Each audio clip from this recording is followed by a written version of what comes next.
Hello, my name is Dominic Hogan, and I'm here to talk about the Mindfulness in a Time of Challenge course that's due to start shortly in the Sanctuary online.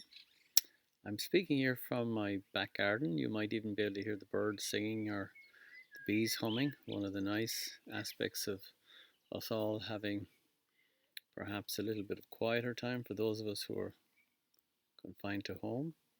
So, just tell you a little bit about the course. It's very much a course for people who are new to mindfulness. It's a kind of a dip your toe in the water course, and there are a lot of misconceptions about mindfulness, that it's somehow about positivity and about trying to feel good all the time and that sort of thing. And actually, it's much more profound than that. So,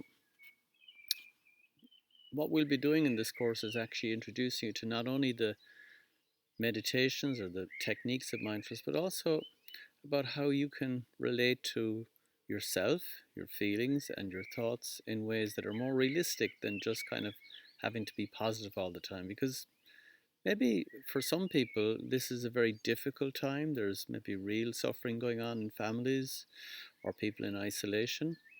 So, in the very first session, what we try to do is really connect to the honesty of how are we actually feeling without any pressure to be some particular way or to cheer up or to be better than we're feeling at the time. So, mindfulness is very good at that. It gets us to really kind of connect to the body and to know what's going on in the body, and then to be aware of thoughts and feelings as well.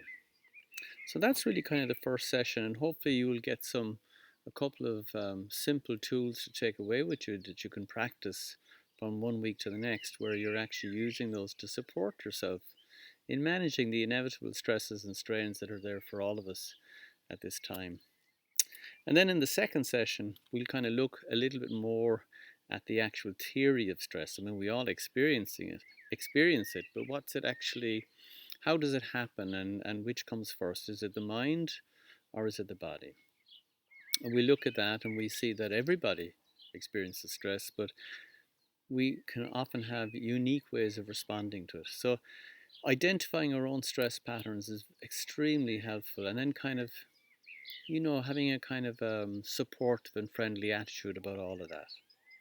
Okay, and of course there'll be opportunities to meditate as well. And in the third week, we'll go a little bit deeper, and we'll just kind of, without going too deep, we'll kind of look at maybe one or two stressful events or situations that people are coping with, and seeing is there a way we could bring some friendly, compassionate, mindful awareness to that, so that even if we are faced with things that we have little or no control over, that we can somehow create a little bit more friendly space around them so that we can mind ourselves.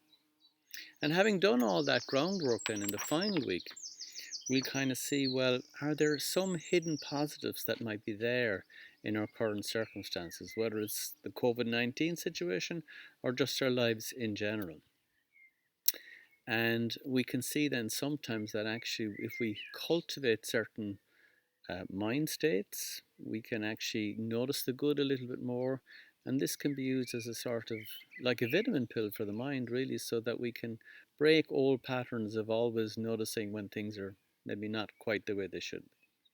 So that's the course in a nutshell, and I look forward to seeing some of you on the course in the coming weeks. All the best. Take care.